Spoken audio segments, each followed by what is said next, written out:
Hello students, last class में हमने discuss किया था कि जो CFT होती है उसके बेसिस पे हम कोऑर्डिनेशन कॉम्प्लेक्सेस में ज्यामिति की व्याख्या कर चुके हैं, उसमें चुंबकीय गुणों की व्याख्या की थी और तीसरा पॉइंट जो हमने चेक किया था वो था उनका रंग के निर्धारण के लिए CFT दो कंसेप्ट अप्लाइड करती है।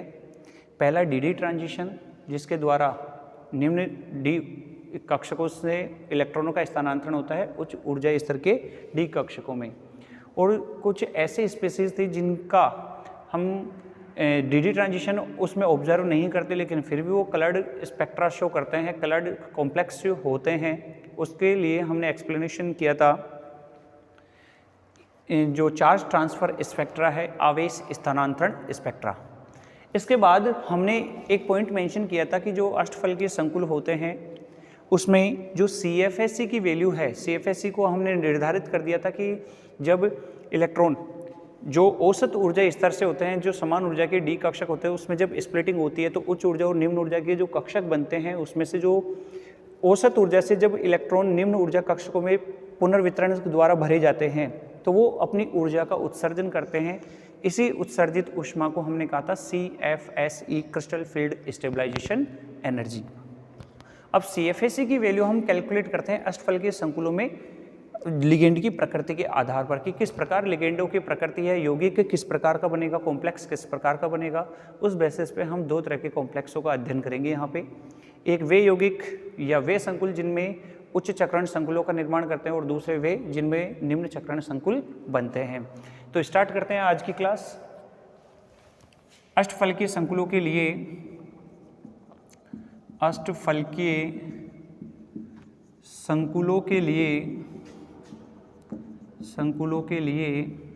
CFSE की गणना।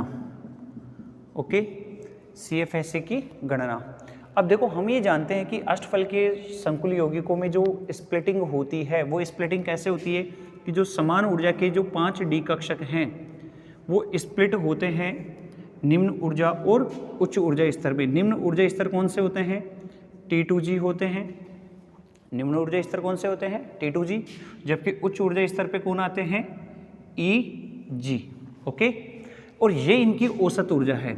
हमने CFSE क्या कहा है एक्चुअल में कि जब इलेक्ट्रॉन जो यहाँ होते हैं समभ्रंश कक्षकों में इलेक्ट्रॉन होते हैं वो जब स्प्लिट होती है लिगेंडों के द्वारा और जो निम्न ऊर्जा स्तर उच्च ऊर्जा स्तर बनते हैं उसमें औसत ऊर्जा से कितनी कमी हो रही है। तो हम ये कहते हैं कि CFSE का मान जितना ज़्यादा होगा, मतलब इलेक्ट्रॉन जितनी ज़्यादा इलेक्ट्रॉन ऊर्जा का निष्कासन करेंगे मोलिक्यूल कॉम्प्लेक्स उतना ही ज़्यादा स्टेबल होगा। दैट मीन्स CFSE का मान बढ़ने पर जो कॉम्प्लेक्स है उनकी स्टेबिलिटी, स्थायित्व भी बढ़ता है। ठीक है, तो इस बेसिस पे हमने ये जो वैल्यू डिटरमाइन की थी, इस वैल्यू की उनका मान था -0.4 डेल नोट और इस वैल्यू को हमने डिटरमाइन किया था प्लस में 0.6 डेल नोट। इसी बेसिस पे हम CFSE की ऊर्जा गणना करते हैं, उसका एक फॉर्मूला अपन डिटरमाइन करते हैं। वो फॉर्मूला क्या है? फॉर्मूला होता है CFSE octahedral is equals to, CFSE किसके लिए है? OH मीन्स ऑक्टाहेड्रल के लिए है। तो इसी बेसिस पे जैसे जो ऊर्जा है हम उसको टोटल ऊर्जा को ऐड करेंगे। कैसे ऐड करेंगे? जैसे ये ऊर्जा है 0.4 वाली है और 0.6 वाली है, उनको ऐड करेंगे इनके साइन के साथ। जैसे इनका साइन है वैसे हम उनको अरेंज करेंगे। तो सबसे पहले ऊर्जा कितनी है? -0.4 डेल, तो यहाँ राइट करेंगे -0.4 डेल नोट। ओके, अब यहाँ पे NT2G राइट करेंगे प्लस 0.6 डेल नोट NEG। ये एक फॉर्मूला बनता है अपने पास जिसमें हम ये कह सकते हैं कि CFSE की वैल्यू निर्धारित की जाती है उन ऑर्बिटल्स में जो औसत ऊर्जा स्तर है उससे कम या ज़्यादा के मान के आधार पर। क्लियर है? अब इस बेसिस पे हम जो कॉम्प्लेक्स बनाएंगे अपने LS और HS, उसमें हम ऊर्जा का पुनर्वितरण करके इलेक्ट्रॉन फिल करेंगे और उसके लिए CFSE की वैल्यू कैलकुलेट करेंगे। तो यहाँ एक चीज़ मेंशन कर देना कि यहाँ NT2G क्या है? NT2G क्या है? T2G ऑर्बिटल्स में उपस्थित इलेक्ट्रॉनों की कुल संख्या। ध्यान रखना, total electrons in T2G orbital. तो तो यहाँ पे लिखेंगे total electron in T2G orbitals. T2G orbital में इलेक्ट्रॉनों की कुल संख्या। और NEG क्या है? Total electron in EG orbital. EG orbital, ये अपन को ध्यान रखना। इस बेसिस पे अब देखो, जो अष्टफलकीय संकुल होते हैं वो दो तरह के कॉम्प्लेक्स बनाते हैं, LS और HS का निर्माण करते हैं। अब बात करते हैं, यहाँ तो अपन राइट करेंगे विन्यास की यौगिक का विन्यास क्या है, विन्यास। और यहाँ हम बात करेंगे प्रबल लिगेंड क्षेत्र की, प्रबल लिगेंड क्षेत्र। और यहाँ मेंशन करेंगे दुर्बल लिगेंड क्षेत्र, दुर्बल लिगेंड क्षेत्र, क्योंकि जो अष्टफलकीय संकुल है वो चतुष्फलकीय दुर्बल लिगेंड और प्रबल लिगेंडों के साथ यौगिक बनाने की प्रवृत्ति रखते हैं। लेकिन अपन को ये ध्यान रखना है कि प्रबल लिगेंड की उपस्थिति में क्या होता है, इलेक्ट्रॉनों की पेयरिंग होती है और वो निम्न चक्रण संकुल बनाते हैं, जबकि दुर्बल के साथ वो पेयरिंग नहीं कर पाते। परिणाम स्वरूप वो क्या करते हैं, निम्न उच्च चक्रण संकुलों का निर्माण करते हैं। तो यहाँ से हमने देखो विन्यास की बात की है। एक चीज़ अपन को ध्यान रखना है कि जब प्रबल लिगेंड हो चाहे दुर्बल लिगेंड हो, स्प्लिटिंग तो T2G और EG में होती है। तो यहाँ से अपन मेंशन करेंगे T2G ऑर्बिटल और EG, ये T2G और EG। ओके, तो यहाँ से अगर अपन मेंशन करते हैं, इसको अपन ने स्प्लिट किया है, अपन ऑर्बिटल्स इसमें रख सकते हैं, ठीक है, कोई प्रॉब्लम नहीं है इसमें। अब जैसे मान लो D1 कॉन्फ़िगरेशन है मॉलिक्यूल में, धातु में कौन सा कॉन्फ़िगरेशन आ रहा है, D1। तो अपन को पता है कि जो T2G है उसमें 3 ऑर्बिटल होते हैं, जबकि EG में 2 ऑर्बिटल होते हैं। T2G में 3 ऑर्बिटल हैं और EG में 2 हैं। ओके, ऐसे ही हम चेक करेंगे D1, D2, D3 से लेके D10 तक कॉन्फ़िगरेशन तक, ठीक है। जैसे अपन D1 कॉन्फ़िगरेशन की बात करते हैं तो चाहे प्रबल लिगेंड हो चाहे दुर्बल लिगेंड हो, हमेशा निम्न ऊर्जा के कक्षकों में भरे जाएंगे कुछ इस तरह से। D2 की बात करते हैं तो D2 के लिए भी सेम कंडीशन है, D3 के लिए भी आप इस तरह से इनका जो ऑर्बिटल स्ट्रक्चर है वो बना सकते हैं अपन यहाँ पे, जहाँ पे इलेक्ट्रॉन्स को फिल करना है। ओके, यहाँ पे D4 की बात करेंगे, D4। ओके, इसके बाद अपन बात करते हैं यहाँ पे D5। आगे के हम इसको एक बार रफ करेंगे फिर चेक कर लेंगे, ठीक है। तो ये हमने राइट किया है D5 के लिए। इस तरह से ऑर्बिटल्स होते हैं, प्रेजेंट होंगे। ओके, तो बात करते हैं D1 में हमने एक इलेक्ट्रॉन मेंशन किया है, D2 के लिए क्या आ जाएगा, जब तक इलेक्ट्रॉनों में समान ऊर्जा के कक्षकों में इलेक्ट्रॉन एक एक नहीं आ जाते तब तक वो पेयरिंग नहीं करते, ये अपन जानते हैं। तो उस कंडीशन में क्या होगा, एक एक इलेक्ट्रॉन आएंगे यहाँ पे। D3 की बात करते हैं, ये T2G में भरे जाएंगे, यहाँ पे भी T2G में भरे जाएंगे। लेकिन जब क्या आएगा, D4 कॉन्फ़िगरेशन आता है तो D4 में क्या होता है, 3 इलेक्ट्रॉन यहाँ भरेंगे, 1, 2 एंड 3। लेकिन प्रबल लिगेंड की उपस्थिति में जो चौथा इलेक्ट्रॉन है वो यहाँ पे पेयरिंग करवाएगा। पेयरिंग करवाने के परिणाम स्वरूप यहाँ पे ये पेयरिंग, और जबकि दुर्बल लिगेंड क्षेत्र में 3 इलेक्ट्रॉन स्प्लिटिंग एनर्जी कम होती है, चौथा इलेक्ट्रॉन उच्च ऊर्जा के EG कक्षकों में चला जाता है। इसी प्रकार हम बात करेंगे D5 के लिए, तो 1, 2, 3, 4, 5 पेयरिंग करवा रहा है, जबकि यहाँ पे 1, 2, 3, 4 एंड 5 अनपेयर्ड इलेक्ट्रॉन है। अब बात करते हैं CFSE की गणना। CFSE के लिए अपने पास ये फॉर्मूला होता है, इस फॉर्मूले में ये मान रखेंगे। तो D1 के लिए कैसे कैलकुलेट करते हैं, चेक करते हैं। D1 के लिए CFSE बराबर, इसके लिए क्या आ जाएगा D1 के लिए, तो ये आ जाएगा -0.4 मल्टीप्लाइड बाई, देखो n की वैल्यू कितनी है, 1 है, तो 1 N2 T2G में क्या है, EG में क्या है, कुछ भी नहीं है, तो प्लस 0.6 मल्टीप्लाइड बाई 0, तो इसकी वैल्यू कितनी निकल के आएगी, -0.4 डेल नोट निकल के आती है। कितनी निकल के आ रही है, प्लस माइनस में 0.4 डेल नोट। तो यहाँ से भी CFSE कितना आएगा, -0.4 मल्टीप्लाइड बाई 1 देन 0.4 माइनस में 0.4 डेल नोट। यहाँ पे बात करेंगे तो CFSE is equals to -0.4 multiplied by T2 में इलेक्ट्रॉनों की संख्या कितनी है T2G में 2, EG में 0 है, तो यहाँ से -0.8 डेल नोट, तो यहाँ से भी क्या आ जाएगी CFSE is equals to -0.4 multiplied by 2 then 0.8 minus में आएगा ये भी, ओके, तो ये आ जाएगा -0.8 डेल नोट, ओके। इस तरह से अपन इसको राइट कर सकते हैं। अब यहाँ पे इसकी बात करोगे तो CFSE is equals to -0.4 multiplied by 3 then -1.2 del naught, तो यहाँ पे भी सेम है। थर्ड तक देखो, चाहे वीक लिगेंड हो चाहे स्ट्रॉन्ग लिगेंड हो, D3 कॉन्फ़िगरेशन तक जो CFSE की वैल्यू होती है वो दोनों में सेम होती है, लेकिन जो CFSE की मान होता है उसकी जो ऊर्जा होती है वो यहाँ चेंज होती है।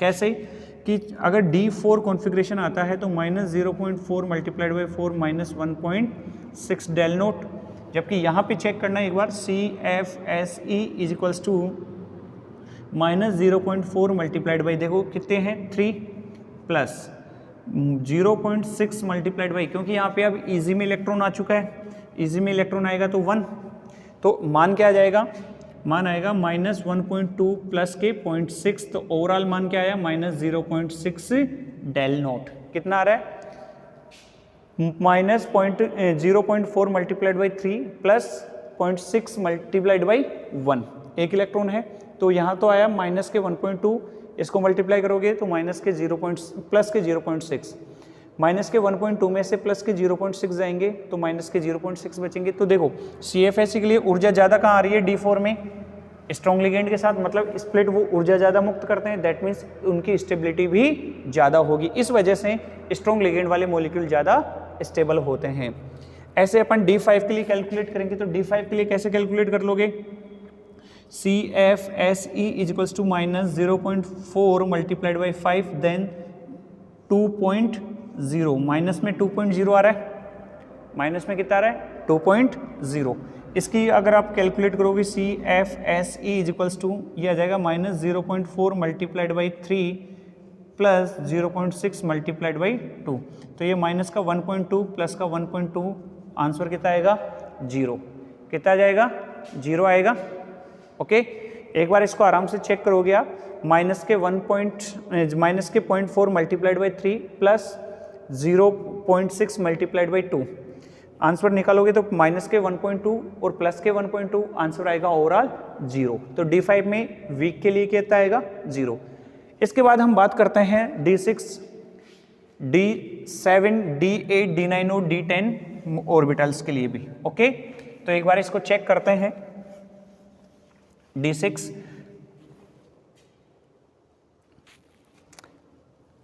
चलो ठीक है, एक बार इसको चेक कर लेते हैं। यहाँ पे आपको एक चीज़ और ध्यान रखनी है, वो क्या है एक बार चेक करना, जो अपन ने D1, D2, D3, D4 और D5 कॉन्फ़िगरेशन जो अपन ने मेंशन किया है, D2, D3, D4 और D5, अभी तो जस्ट अपन ने यहाँ पे एक चीज़ मेंशन की थी, अगर ध्यान दी हो आपने, यहाँ पे पेयरिंग हुई थी इलेक्ट्रॉनों की, पेयरिंग हुई थी क्या, D4 में ये था और D5 में कुछ इस तरह से पेयरिंग हुई थी। इसके लिए अपन ने मान कितना निकाला था अभी थोड़ी देर पहले, इसके लिए जो CFSE की वैल्यू निकाली थी CFSE इज इक्वल्स टू, तो ये आया था -1.6 डेल नोट, लेकिन ध्यान रखना अब यहाँ पे इलेक्ट्रॉनों का युग्मन हो चुका है, युग्मन स्टार्ट हो चुका है, इसलिए हम इसके लिए युग्मन ऊर्जा के मान को भी ऐड कर देते हैं, युग्मन ऊर्जा के मान को जोड़ते हैं। यहाँ पाई क्या है, पाई है यहाँ पे युग्मन ऊर्जा, तो यहाँ पे लिख सकते हैं कि यहाँ पाई युग्मन ऊर्जा है, युग्मन ऊर्जा कपलिंग एनर्जी है जो इसको पेयरिंग करवाने में भी यूज होती है। जबकि D5 में कितना निकाला था अपन ने, इसमें निकाला था अपन ने CFSE बराबर -2.0 डेल नोट था। इसके आगे अपन क्या यूज कर सकते हैं, देखो कितने इलेक्ट्रॉन पेयरिंग में आ गए, कितने ऑर्बिटल, 2 इलेक्ट्रॉन, इसलिए यहाँ पे लिखेंगे 2 पाई। तो पाई क्या है यहाँ पे, पाई यहाँ पे है पेयरिंग एनर्जी, ओके। तो ये चीज़ अपन को साथ में रखनी है, पेयरिंग एनर्जी। अब बात करते हैं D6, D7, D8 के लिए।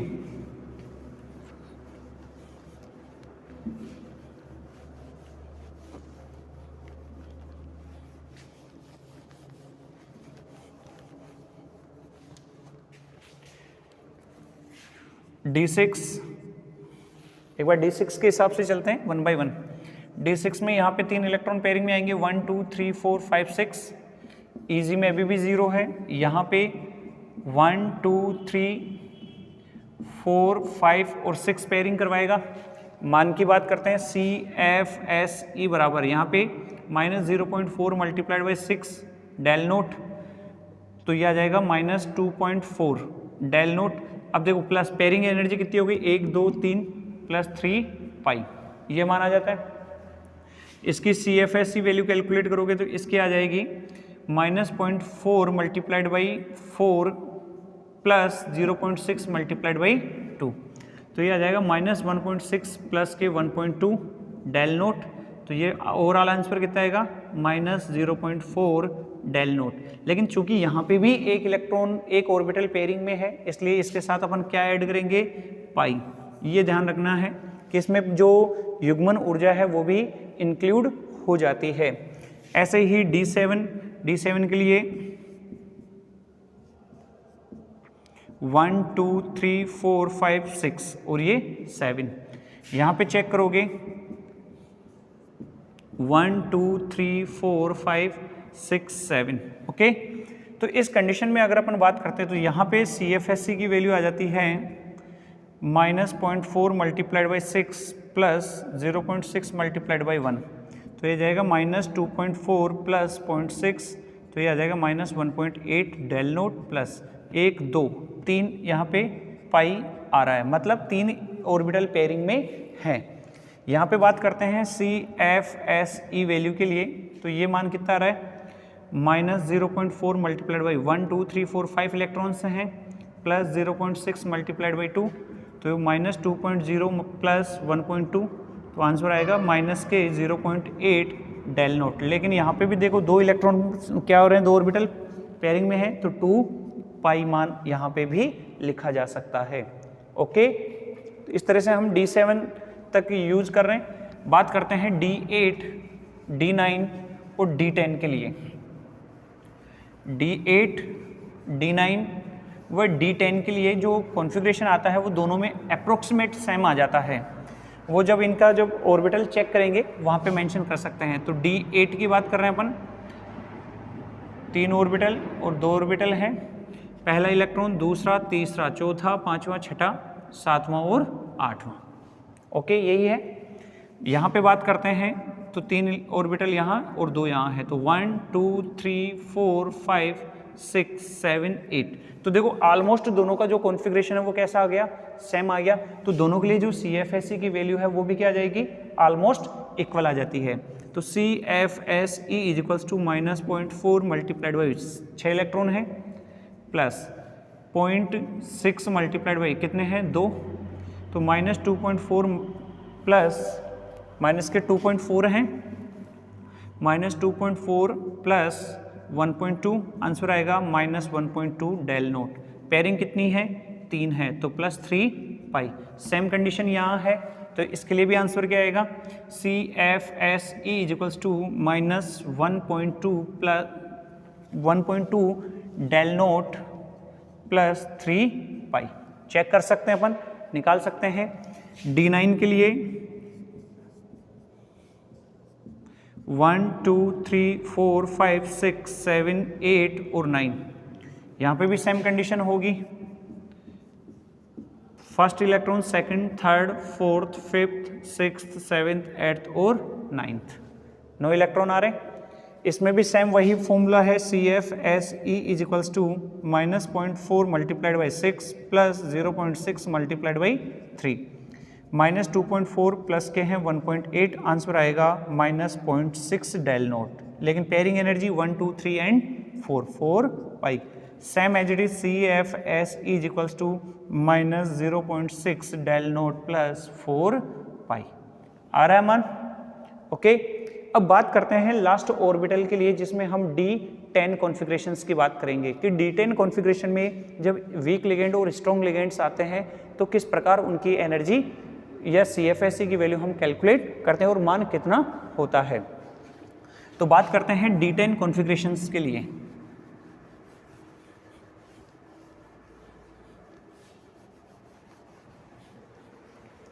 तो D10 कॉन्फ़िगरेशन के लिए अपन को क्या करना है, D10 3 ऑर्बिटल T2Z में, 2 ऑर्बिटल EZ में, 3 एंड 2, 10 है, 10 इलेक्ट्रॉन्स हैं, 1 2 3 4 5 6 7 8 9 एंड 10 पेयरिंग में हो रहे हैं सारे। दुर्बल लिगेंड के साथ कैसे पेरेंगे, पहले T2Z में 3 इलेक्ट्रॉन, फिर EZ में 2 इलेक्ट्रॉन, फिर पेयरिंग करवाता है 1 2 3 4 एंड 5, पेयरिंग हो गई। तो CFSE की वैल्यू कैलकुलेट करेंगे यहाँ से, -0.4 मल्टीप्लाइड बाई 6 इलेक्ट्रॉन है, प्लस 0.6 मल्टीप्लाइड बाई 4 इलेक्ट्रॉन है, माइनस के 2.4 प्लस के 2.4, आंसर कितना आएगा 0। लेकिन ध्यान रखना CFSE की वैल्यू वैसे तो 0 है स्प्लिटिंग एनर्जी तो, लेकिन यहाँ पे पेयरिंग एनर्जी देखो पांचों ऑर्बिटल पेयरिंग में है, तो 0 + 5 पाई मान आ जाता है यहाँ पे भी। तो यहाँ से CFSE की वैल्यू यहाँ से भी कैलकुलेट करोगे तो 0 + 5 पाई मान निर्धारित करते हैं। इस प्रकार हम ये चेक करते हैं कि वास्तव में जो वीक और स्ट्रॉन्ग लिगेंड के साथ कॉम्प्लेक्स का फॉर्मेशन करते हैं तो वो क्यों और किस वजह से स्थायी होते हैं। पहली बात पेयरिंग एनर्जी की बात करते हैं, दूसरा हम उसमें जो एनर्जी रिलीज करते हैं पुनर्वितरण के द्वारा इलेक्ट्रॉन, तो वो ज़्यादा कहाँ हो रही है, उस वजह से वो स्टेबिलिटी को प्राप्त करते हैं। तो ये अष्टफलकीय संकुलों के लिए CFSE की गणना है, जिसके लिए एक सिंपलेस्ट फॉर्मूला है अपने पास।